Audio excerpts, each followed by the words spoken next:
안녕하세요. 배신의 장미입니다. 오늘 이야기는 속 시원하게 사시는 한 며느리에 대한 사연입니다. 절대로 이 며느리가 되바라졌다, 막장이다 라는 생각은 들지 않는데요. 할 말은 하고 사는 한 며느리의 사연. 과연 이 집안에 어떤 사정이 있었을지 사연 속으로 들어가 보겠습니다. 곧 있으면 결혼한 지는 10년이 다 되어가고 있습니다. 10년이란 세월이 빠르면 빠르고 느리면 참 느린 세월인데 세월의 흐름을 저는 제 아이를 보면서 느끼고 있습니다. 아이 키우며 일하며 남편 뒷바라지 하면서 그냥 그렇게 평범한 아내이자 엄마로 편안하게 살아가고 있습니다. 하지만 처음부터 제 결혼 생활이 평탄하기만 했던 것은 아닙니다. 바로 무슨 말만 했다 하면 비꼬는 것부터 시작하는 저희 시어머니 때문이었었죠. 시어머니와는 제가 아이를 출산할 때까지 계속 감정 싸움이 되었었습니다. 이혼을 해야 하나, 아니면 시댁과 인연을 끊어야 하나, 고민을 할 정도로 저와 시어머니 사이는 정말 좋지를 못했었습니다. 시어머니는 시어머니대로 저는 저대로 서로한테 지지 않고 단단하게 벽을 쌓아두고 서로 싸움을 했었거든요. 아마 시어머니는 그런 생각이었겠죠. 낯선 여자가 당신 아들을 만나서 결혼을 했고 갑자기 자기 마음대로 휘두르던 세상에 아들의 여자가 들어왔으니 너도 당연히 내 말을 따라야 하고 내 말이 곧 법이라는 것을 알아야 한다. 이런 식 말입니다. 내게 대꾸할 생각 말고 무조건적으로 내게 고개를 숙이고 내게 복종해야 한다. 원래 우리 집안은 내 위주로 돌아가는 그런 곳이니까 네까짓게 들어왔다고 해서 달라질 것은 하나도 없으니 그런 줄 알아라 라는 마음을 먹었던 것 같습니다. 그런데 저는 결혼하기 전에 이미 성격이 한번 변해버린 그런 사람이었습니다. 원래는 조용하고 말수가 적고 내성적이며 좋은 게 좋은 거다라고 생각하는 사람이었었는데 남편과 연애를 하는 도중 집안일로 인해 싸움 따게 될 수밖에 없었거든요. 만만하고 아무 말 안 하면 바보 취급 당하는 건 가족 간에도 마찬가지더라고요. 그래서 저는 제 할 말은 하고 만일 상식에 어긋나는 일에는 대차게 대들기 시작을 했습니다. 한 번 참아주면 또다시 참아줘야 하고 한 번 고개를 숙이면 영원히 고개를 숙이고 호구처럼 살게 된다는 것을 깨닫게 되었었거든요. 결혼 전 집안의 일을 간단하게 설명을 드리자면 그 흔한 재산 싸움이었습니다. 부모님은 이혼을 하셨고 저는 아버지와 함께 살았었습니다. 친모의 얼굴은 당연히 확실하게 기억을 합니다. 그런데 부모님이 이혼을 하셨을 당시 제가 봐도 친모의 잘못이 너무 컸기에 저는 그녀의 얼굴을 잊어버리고 싶을 정도로 그녀를 미워하고 저주했었습니다. 그런데 제 아버지가 불의의 사고로 돌아가시게 되었고 슬픔을 주체 못하는 제게 갑자기 뜬금없이 친모가 나타나 아버지의 재산을 탐냈다는 거였습니다. 친모뿐만 아니라 친모가 재혼을 했는데 그 자식들까지 나타나서 구걸을 했었죠. 이혼도 했고 아무 연관이 없는 사람들인데 사람들이 그렇더라고요. 목소리만 크면 떼를 쓰면 와서 욕지거리를 하면서 난동을 부리면 다 해결이 될 것이라고 생각하는 그 썩어빠진 마인드 말입니다.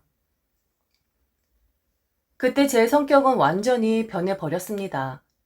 그리고 더 이상 저를 보살펴줄 아버지도 없었고 고아나 다름이 없었기에 착해 빠져서 살 수만은 없었거든요. 암튼 그렇게 저는 아버지의 재산을 지켰고 그 재산을 지켜내기 위해서 싸움 따게 될 수밖에 없었죠.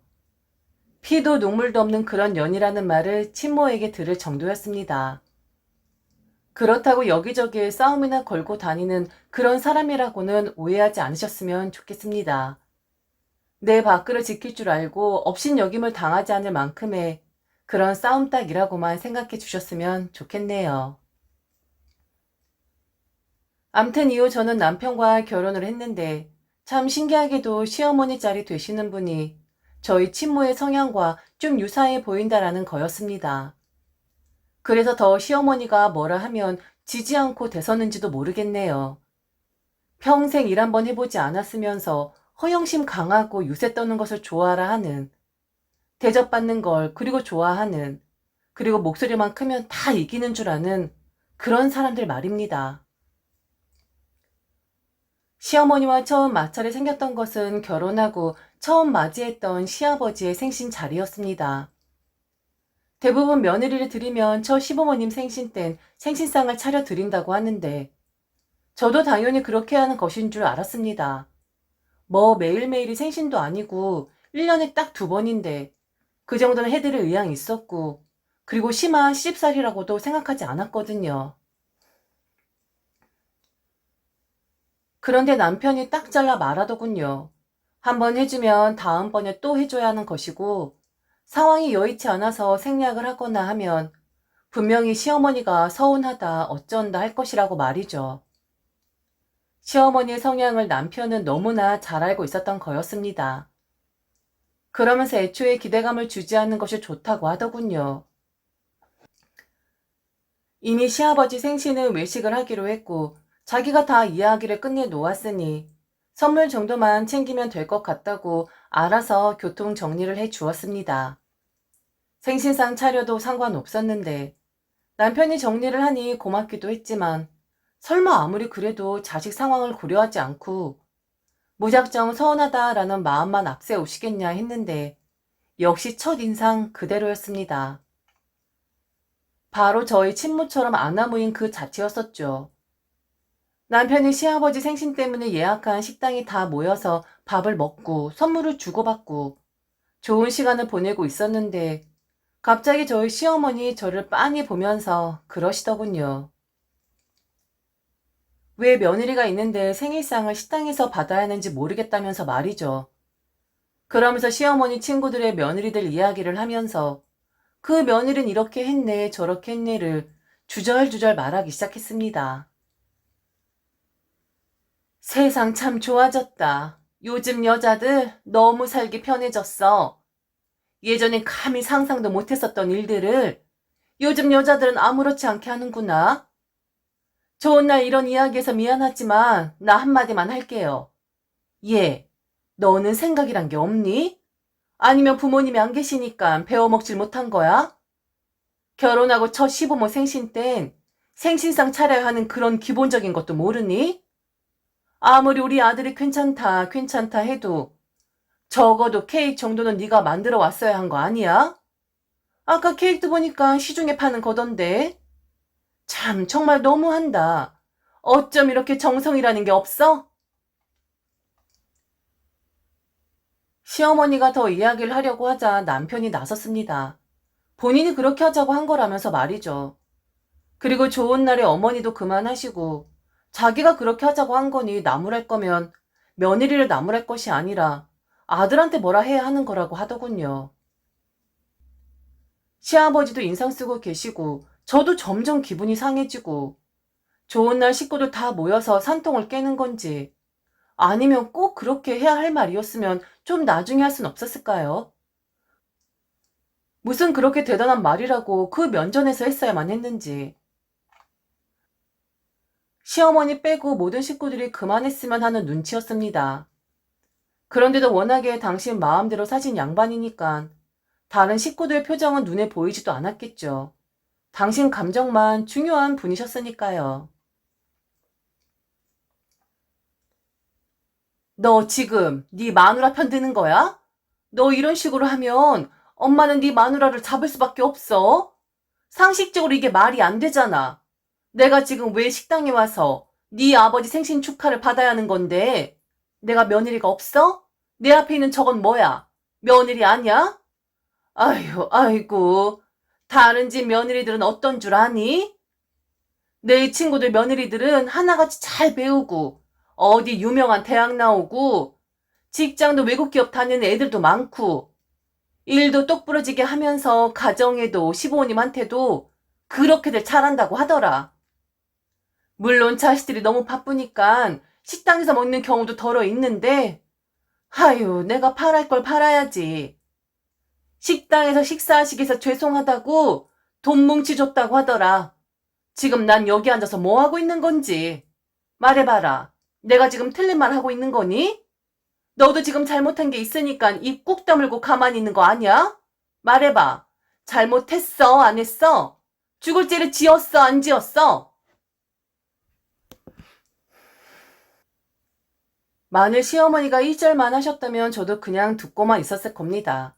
시아버지의 좋은 날이었으니까요.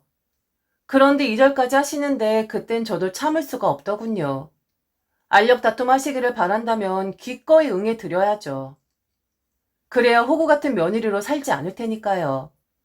그리고 시어머니는 제게 잘못했냐 안 했냐, 죽을 죄를 지었냐 안 지었냐라고 물어보셨으니까 어른이 물어보시는데 당연히 답변을 해드려야 하는 것이 그게 예의 아니겠습니까? 어머니, 아버님 생신이신데 좋은 날에 왜 그렇게 인상을 쓰고 계신 건지 모르겠네요. 그리고 남편도 얘기했지만 식당에서 먹자고 한 건 제가 아니라 어머님 아들이에요. 저한테 뭐라 하시는 건 되도 않는 시집살이 시키려고 하시는 것 같은데요. 그 돈다발이요? 와, 그 며느리 대단하네요. 그렇게 다른 며느리들이 부러우세요? 그런데 제가 지금 와서 공부를 할 수 있는 것도 아니고, 좋은 대학을 갈 수 있는 것도 아니고, 그렇다고 지금 잘 다니고 있는 회사를 때려치우고, 이직을 준비할 수 있는 것도 아닌데, 실현 불가능한 이야기를 왜 하시는지 모르겠네요. 바쁜 자식들이 그래도 생신이시라고 모여서 식사 대접해 드리고, 돈 뭉치까진 아니어도 정성껏 생신 선물도 준비했는데, 그 정도로는 부족하세요? 그럼 아드님을 저처럼 부족한 마누라가 아니라 훌륭한 마누라님 맞이할 만큼 대단하게 키우시지 그랬어요. 다 끼리끼리 만나는 건데. 그냥 어머니 복이 이 정도다라고 생각을 하시면 안 될까요? 꿈꾸지 못할 일인데 남의 일에 배 아파하고 부러워하면 어머니만 힘들 텐데. 미련을 버리세요. 어머니 며느리는 바로 저거든요. 돈 뭉치 안겨주고 잘나도 너무 잘난 그런 며느리가 아니라 바로 어머니 앞에 있는 저란 사람이에요. 그리고 물어보셨으니까 답변은 드릴게요. 지금 식당에서 시아버지 생신 해드리는 게 그렇게 죽을 죄를 지었다라고 말할 정도는 아닌 것 같아요. 어머니 말씀처럼 요즘 여자들 세상 살기 편해졌고 세상이 변했으니까요. 그날 시아버지 생신은 완전 엉망으로 끝이 나 버렸습니다. 당연히 시어머니 다시는 저를 보지 않겠다고 했고 잘못했다고 빌어도 용서할 생각 없다 했습니다. 잘못한 게 없는데 제가 왜 빌 것이라고 생각을 하셨을까요? 떡줄 사람은 생각도 없는데 시어머니 혼자 부글부글 하면서 찾아오면 어쩌고 저쩌고 전화를 해서 잘못했다 빌면 내가 이렇게 조져놓을 거야 라고 김칫국을 마시고 계셨습니다. 한동안 시어머니 혼자 북치고 장구치고 하셨던 것 같아요. 그런데 제가 아무런 반응이 없으니까 그 일도 그냥 흐지부지 넘어가게 되었죠. 그러다가 결혼 2년차 정도쯤이었나? 저희 회사는 휴가를 직원 마음대로 정할 수 있는 게 아닌데 웬일로 사장님이 직원들이 원하는 날짜로 휴가를 지정하게 해 주신 적이 있었습니다. 신이 나서 남편과 상의를 해서 휴가 날짜를 맞췄죠. 제주도를 갈까 아니면 우리도 해외로 한번 나가볼까 의논을 했었는데 저희 휴가 계획을 시어머니가 어떻게 아셨는지 제게 전화를 걸어 또 난리를 치셨습니다. 아마도 남편이 아무 생각 없이 흘려서 말을 했겠죠. 시어머니는 왜 니들 멋대로 휴가 계획을 세운 거냐고 했어요. 결혼하고 그동안 한 번도 시부모님 모시고 바깥 구경 시켜준 적 없으면서 이번에 운 좋게 둘이 휴가 날짜가 같으면 시부모님에게 먼저 어찌할 거냐고 물어볼 생각은 들지 않았냐고 억지를 부리셨습니다. 결혼하고 나면 시부모님 모시고 꼭 여행을 가야 하는 것이고 바깥 구경을 시켜드려야 하는 건가요? 자식들이 없으면 바깥 구경도 못 하시고 여행도 못 가시는 건가요? 물론 자식들이 알아서 마음에 내켜서 하는 효도치 않은 여행이라면 저도 마땅히 따라줄 의향이 있습니다. 그런데 무슨 엎드려 절받기도 아니고 그다지 저와 사이도 좋지 않으면서 무슨 여행 이야기를 하시는 건지 이해를 할 수가 없었습니다. 나도 우리 아들이랑 여행 가고 싶어. 우리 아들은 남자니까 워낙에 무뚝뚝한 녀석이니까 그렇다 쳐도 며느리인 너가 좀 세심하게 살펴볼 순 없는 거니? 같은 날 휴가 일정 받는 것도 쉽지 않다며. 그럼 이럴 때 시부모님 모시고 콧바람 한번 쐬어드려야겠다는 생각이 안 들어? 어디 생각 없이? 시부모님한테 니들 휴가 계획을 통보를 하니? 물론 니들이 가자고 해도 니들 불편할까봐 말은 가고 싶다고 해도 절대로 같이 안 가. 단지 순서가 틀렸다는 말을 하는 거야. 넌 어떻게 이렇게 마음에 드는 구석이 하나도 없니? 왜 다 니들 마음대로냐고. 저 말을 하면서도 시어머니 끝에 그러더군요. 시댁 행사 때 말고 니들이 언제 한번 시댁에 와서 외식 한번 시켜준 적 있냐고 말이죠. 항상 니들 둘만 다녔지 시부모님한테 빈말이라도 같이 가자 한번 말한 적 있었냐고. 비단 이번 휴가 계획 말고도 그동안 그게 그렇게 섭섭했다 하셨습니다. 아, 정말 너무 징글징글합니다. 저는 조용히 시어머니에게 말씀드렸습니다. 어머니, 휴가도 그렇고 외식도 그렇고 비단 그런 것뿐만 아니라 저희 부부 일은 저희 부부가 알아서 하는 거예요. 저희가 가고 싶을 때, 저희가 먹고 싶을 때, 저희가 보고 싶을 때 정해서 하는 건데 왜 그런 걸 어머님, 아버님한테 미리 허락을 구하고 함께 하시겠냐고 물어봐야 그게 도리인 거라고 말씀하시는지 전 정말 모르겠어요. 어머님도 아버님이랑 가세요. 차가 없으신 것도 아니고 돈이 없으신 것도 아니고 찾아갈 줄 모르시는 것도 아니잖아요. 저희는 저희 일정에 맞게 움직이는 거고 어머니랑 아버님은 그 일정에 맞춰서 움직이시면 되는 거죠. 저희가 어린애도 아닌데 왜 허락을 구해야 하죠? 아, 전 그렇게 아드님이랑 여행 가길 원하세요? 그럼 앞으로 아드님이랑 일정 맞춰서 여행이든 외식이든 함께 하세요. 그동안 저는 제 일정대로 움직일 테니까요. 남편한테도 분명 이야기해 놓을게요. 앞으로 당신 부모님 좀 챙기라고, 신경 좀 쓰라고 말이죠. 되도 않는 시비를 시어머니는 제게 거셨고 그 일을 안 남편은 시어머니와 좀 투닥거리는 것 같았습니다. 이제 좀 그만하라고 말이죠. 그리고 저한테 전화 걸 일이 있으면 앞으로 아들인 자기한테 먼저 전화를 하시라고. 나무라도 아들을 나무라지 며느리 좀 그만 건드리라고 말이죠. 물론 저도 그냥 넘어갈 수 있는 일인데 사사건건 시어머니에게 대선 건 맞습니다. 그런데 제가 모든 일에 다 그랬겠습니까? 그냥 넘어가는 일이 사실 더 많았습니다. 그런데 그렇게 계속 무슨 일이 있었을 때 넘어가 드리면 또다시 제게 무리한 걸 요구하시고 말이 안 되는 이야기를 하셨다는 겁니다.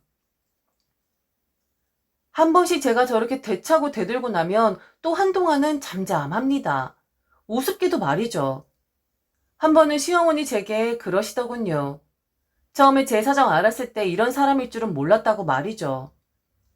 번듯한 친정 없는 애라서 순종적이고 잘 따를 줄 알았는데 바득바득 우기고 대드는 거 보니 당신이 사람 잘못 본 것 같다고 말을 했습니다. 처음부터 시어머니는 저를 그렇게 대우하고자 하셨던 거였습니다. 그러다가 저희가 이사를 하고 집들이를 했을 때였습니다. 대부분 집들이는 시댁 식구들만 모시고 하지 않나요? 그리고 만일 친척들이라고 해도 자주 만나는 그런 사람들만 부르는 거잖아요. 시어머니는 일부러 전화를 미친 듯이 돌리시더군요. 당신 잘난 아들이 번듯하게 자가 마련했는데 구경을 오라고 말이죠. 그때 2번 집들이 했습니다. 시어머니 말처럼 번듯한 친정은 없었기에 친정 집들이 할 필요는 없었고 시부모님 모시고 1번 그리고 친척들 모시고 1번 이렇게 2번을 했죠.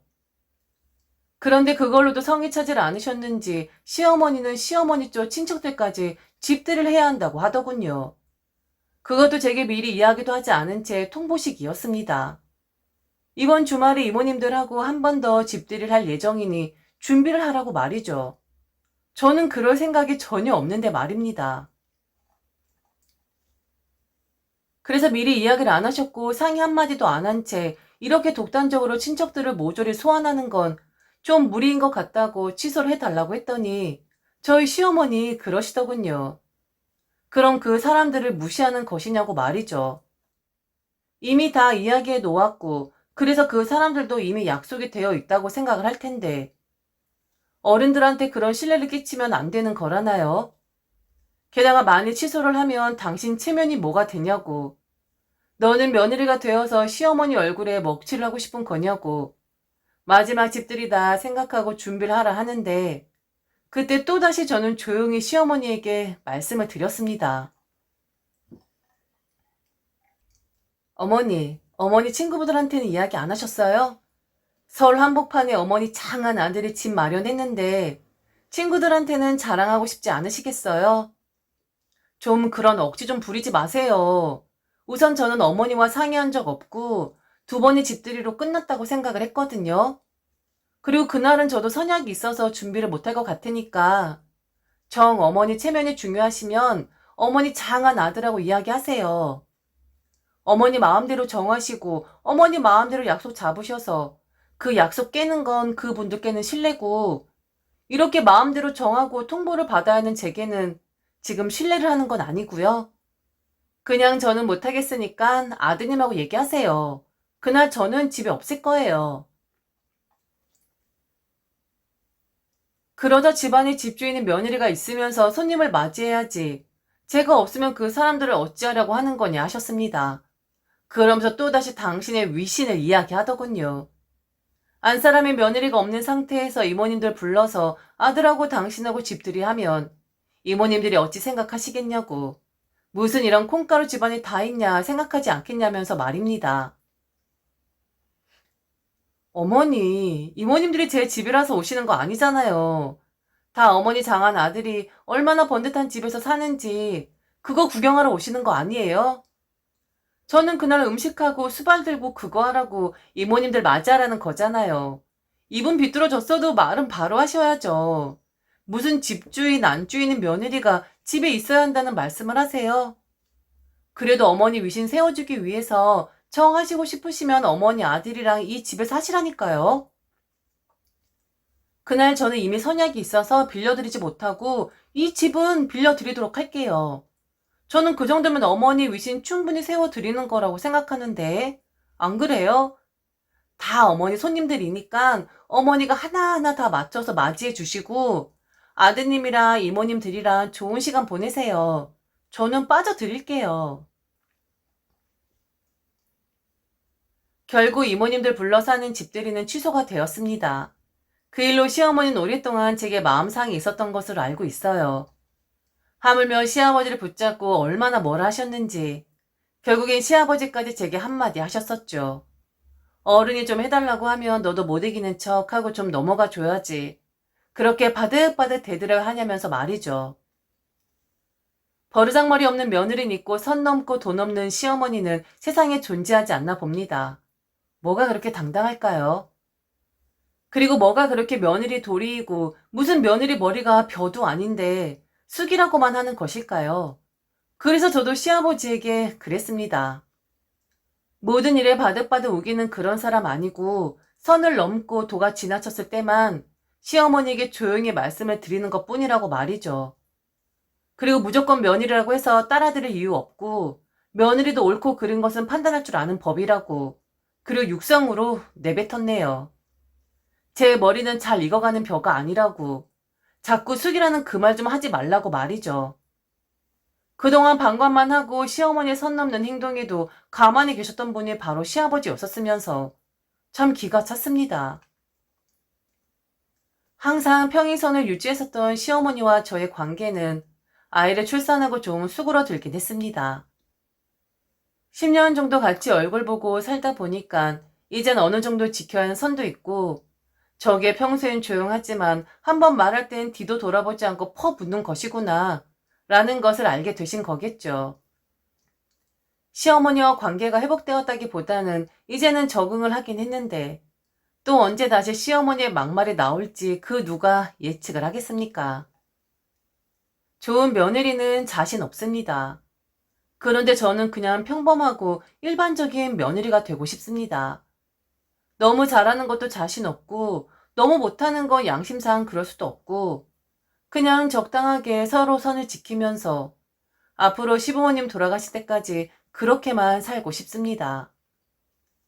그렇게 살려면 언제 터질지 모르는 시어머니의 폭탄 같은 발언에 계속해서 대꾸를 해야겠죠. 그래야 저를 호구로 보지 않으실 테니까요.